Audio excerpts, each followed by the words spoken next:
Hi everyone, this is Abel. Welcome back to my channel. Today we're going to be talking about world building and novels with amazing original concepts and ideas. But before we start, remember that if you like science fiction and fantasy books, this channel is the perfect place for you. Remember that every interaction counts, so if you enjoyed this video, leave a like, consider subscribing to this channel if you want to see more videos like this. Now, if you have read a good chunk of science fiction and fantasy book, you probably already know what world building is, but we can try and summarize it in this way. The name is pretty self-explanatory. It is about building a different, new and original world. Sometimes it can be associated with the creation of an entire universe with interconnected galaxies and worlds or different plane of existence, but generally it is about creating a new world that will be the main setting of our fictional adventures. It is a very complex task, it can be really daunting, and it will make or break the success of a book or of a book series.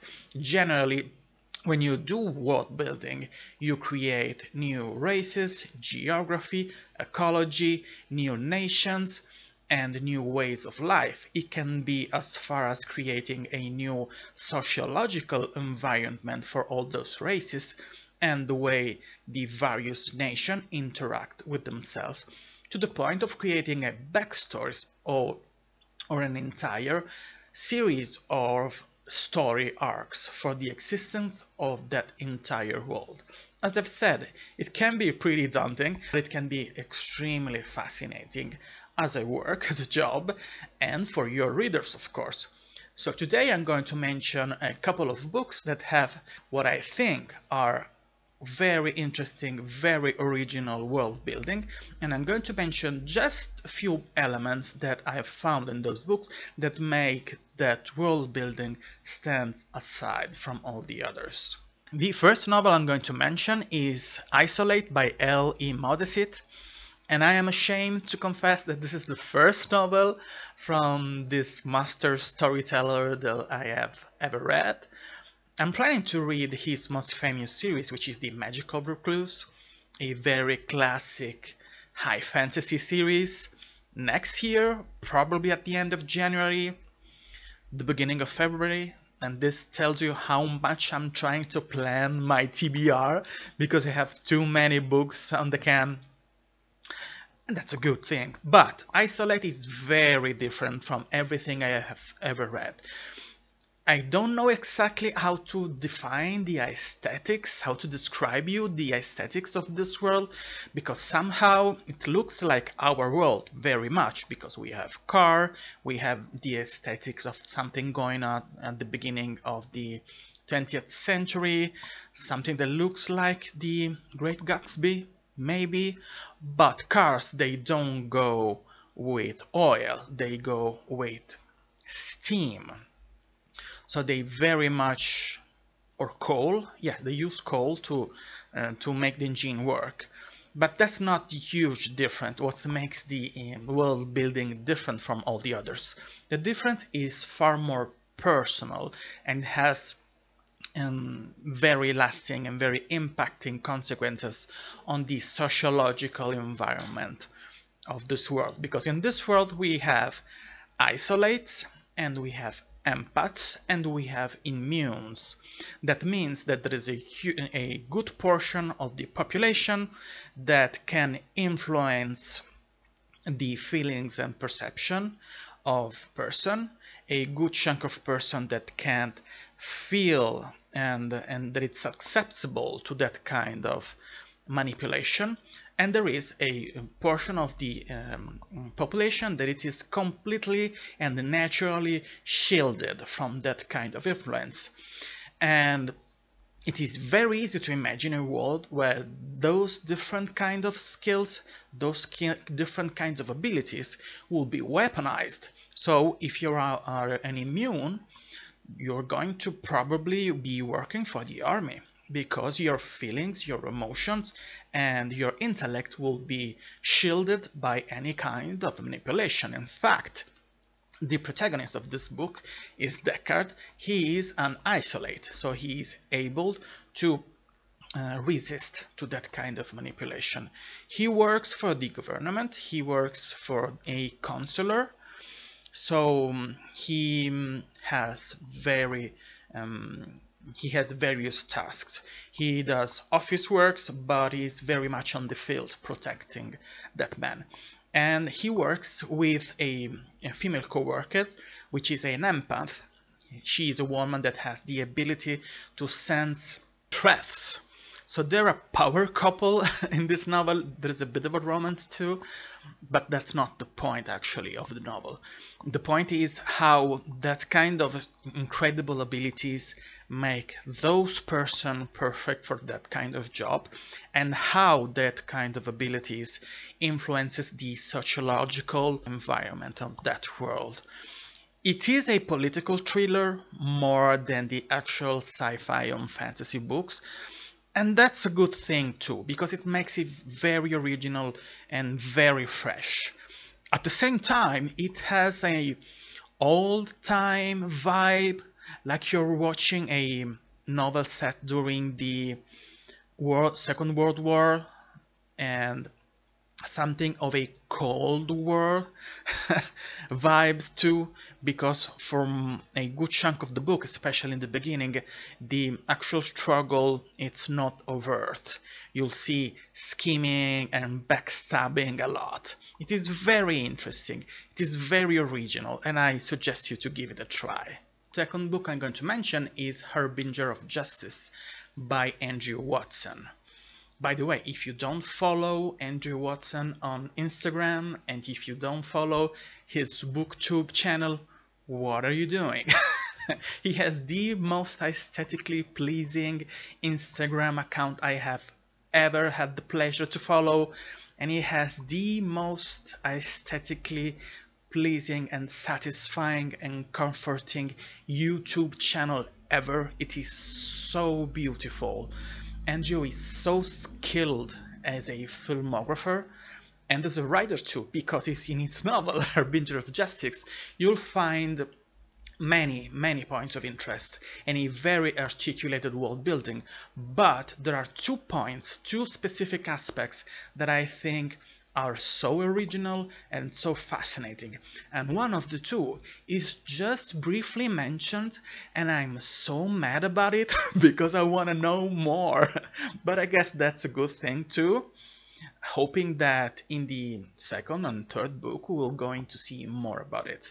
What am I talking about? So the first element, it is the more overt, it is the one that kicks the story going, and it is the one that makes the bulk of the backstories of one of the 2 main characters.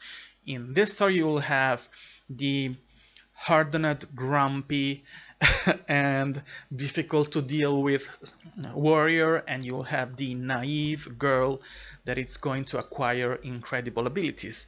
Both of them have to deal with shadows, which are actually entities that they have inside their mind that they have to ability to project outside.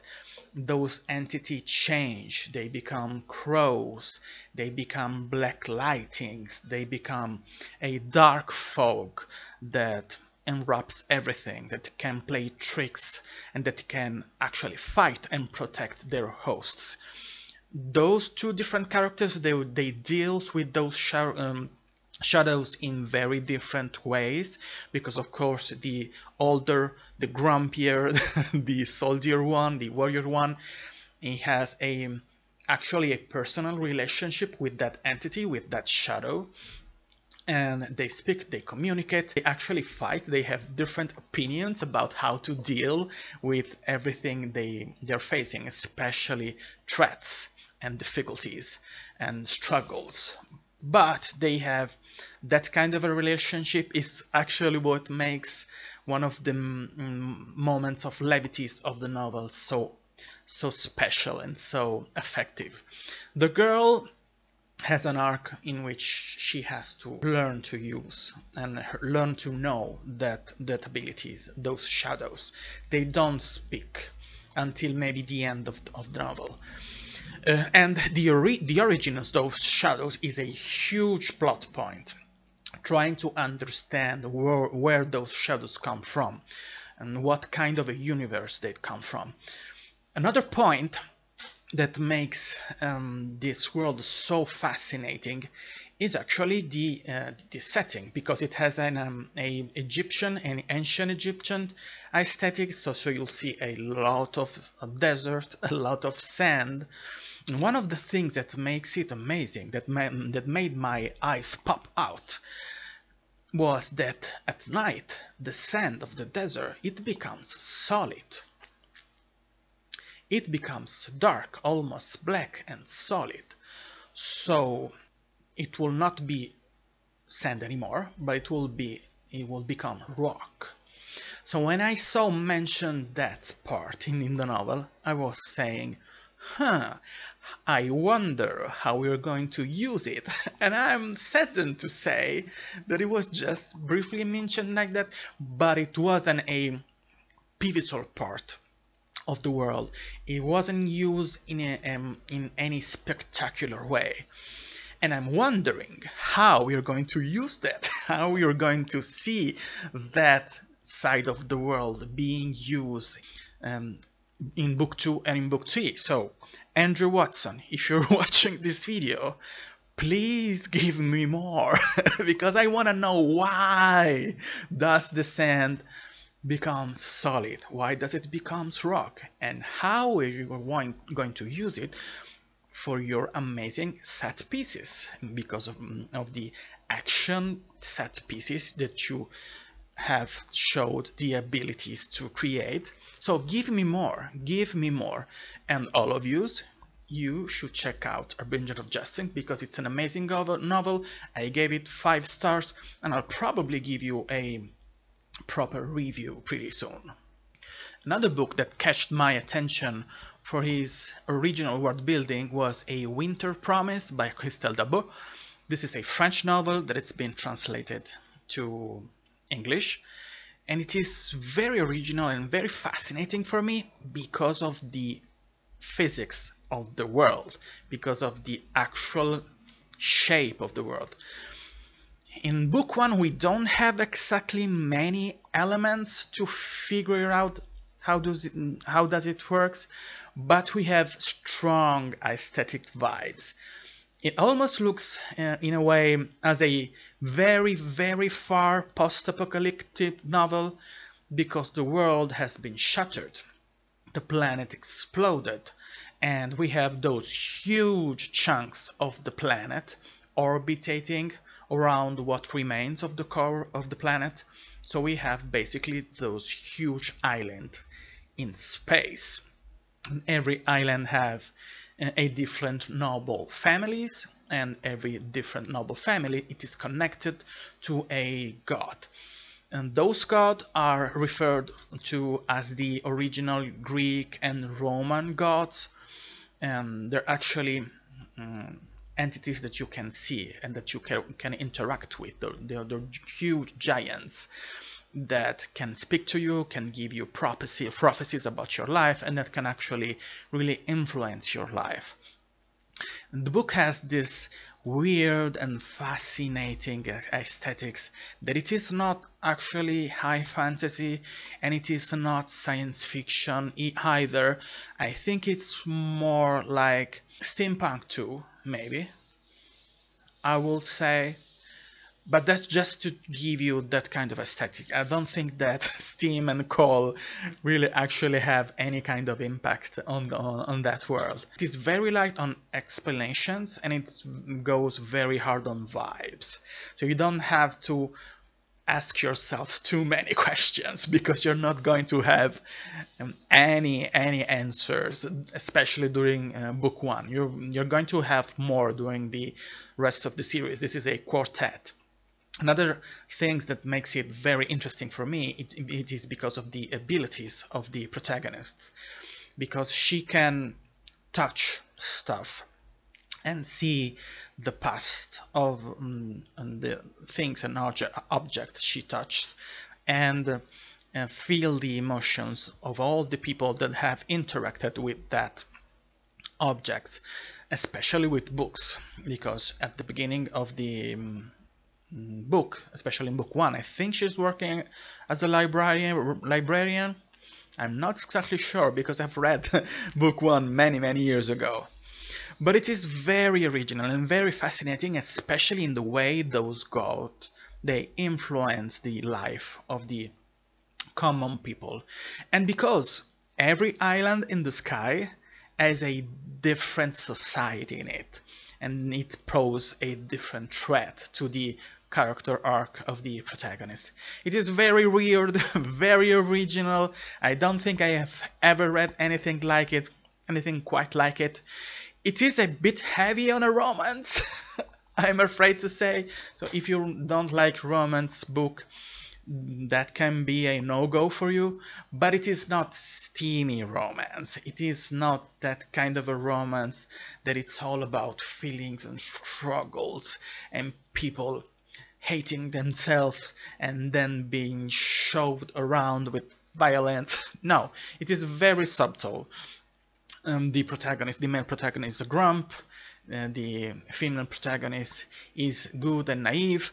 They have a nice vibe. It is not exactly a healthy relationship, but it goes better and better in every book. So if you're searching something original with a bit of a romance and a very strong aesthetic impacts that it's very difficult to properly define unless you read the books, give it a try.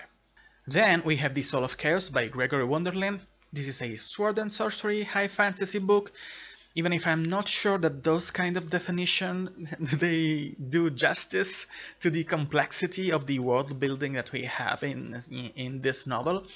I started to read book 1 a few weeks ago, and I'm now in the middle of it. I'm enjoying it very much. And I got to a point when I was asking myself so many questions about how that world worked that I actually went to the author. I contacted him on the X app and I asked him, I'm enjoying it very much. I want to mention the book in one of my videos about world building, but I don't know enough to consider myself knowledgeable enough to talk about it. And I asked him, please explain it to me. And he was so kind that he actually sent me a lot of messages on the X app explaining it to me. So he explained far more than I'm going to mention in this video, because I don't want to spoil potentially your experience with the book and discovering how that world works by yourself. And anyway, a few of the things he mentioned, they're just of that novel exactly. They're just briefly mentioned or are not an integral part of the adventure of the story of book 1. So I'm just going to mention how the basis of a few things work. Because in this world, in this novel, we don't have exactly what we will call magic, but we of course have people that have extraordinary abilities that can manipulate that world. And the author described it to me as a magic system based on knowledge, because you have to know how something works to make it happen, but not in the way we do it in our world, because knowing how something works, it doesn't mean exactly that we can go and do the thing. But in this world, for example, if you want to release a blast of energy, so you need a basic understanding of how positive and negative charges work and how to break insulation to make that energy flow and being actually discharged to be used as a weapon on your enemies. And that's crazy fascinating for me. And then you have people doing movements and gestures with their hand and with their body to channel the intention of the knowledge that that character has acquired during his lifetime, and using those movements to make the thing happen, something materialize, of something changing. The author explained it to me like doing equations with your hands. How crazy is that? And then you have people storing energies with symbols, and those symbols being engraved in objects, and that energy is stored and then used as a weapon or in more positive ways. That's incredible. That's incredibly fascinating for me. And you'll see most of those techniques used in the novel in a very fascinating way, in a very original way. I don't think I have ever experienced a novel quite like this, with that level of depth, because you have different people with different abilities, and they use different ways to channel the power they have. And that makes the novel extremely fresh and extremely interesting for me. So, as I told you, I'll give you a proper review maybe in the next wrap-up if I am able to finish the novel before the end of the month. But anyway, it is extremely interesting and you should give it a try. I did it again. I went to the author of this book, Natalie Kelda. The book is A River in the Galaxy, and I asked her, please explain it to me, because I am so wrapped in, so fascinated by the aesthetics of this book. This one is another one that it looks and feels completely original to me, because it has ships, wooden ships, that can travel between galaxies, and you have rivers connecting those galaxies, and you have alchemic powder that can change everything. So those three elements make the look and feel of the book extremely original to me. You have those huge river connecting the various galaxies. So just looking at the cover, you have a pretty great idea of how hard-hitting and how beautiful that can look. But the author makes a point to show us how dangerous that can be. But I don't want to spoil you anything about the experience, because I'm going to talk in more details about it during my review. So to travel through those rivers connecting the galaxies, you need ships.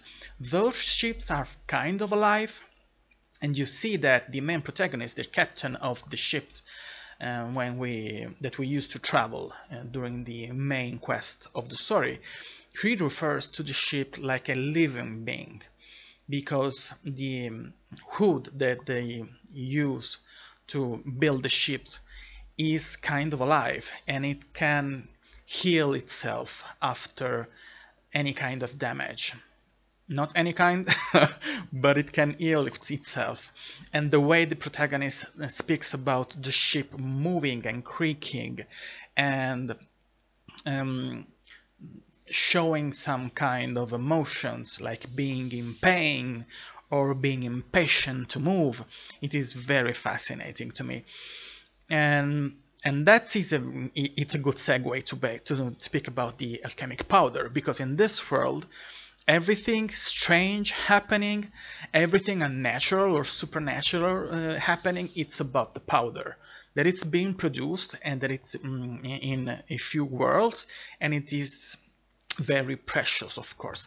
I think it has the same value that the spice has in Dune, because who controls the powder controls the various galaxies.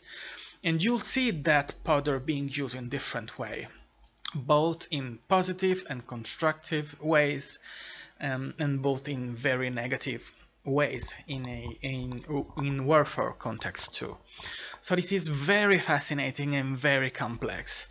It has a soft world building, we will say, because it is deeper, because it is deep, it is big, it is expansive and huge, but it is not the focus of the story. You'll have the information you need to progress during the actual story and to understand what's going on. but you will not have huge info dumps that explains you in details everything that happens before you go in the stories, or breaking the rhythm and the immersion of the actual experience of the stories. You have what you need, and you have what it is helpful to understand motivations and backgrounds of every character. It is very unique, very fresh. It has an incredible aesthetic impact. This novel will be amazing as a graphic novel, as an animated feature. It will be something, a sight to behold, and it is very interesting. I'm going to give you a review during my next wrap-up.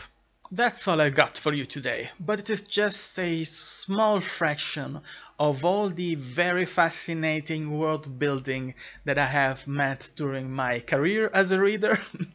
So I would like to talk to you more about this aspect of creating a novel, about world building, and maybe actually discussing too how to do it good, and how to do it in a very effective way, and how not to do it. And maybe I'm going to touch on very famous book series that have expensive, very deep and very effective world building, like something from Robert Jordan, or maybe something from Brandon Sanderson. Let me know if you want to see more.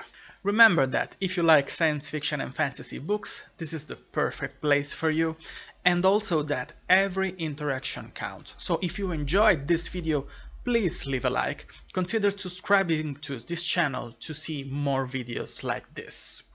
I hope to see you in the next one. Bye.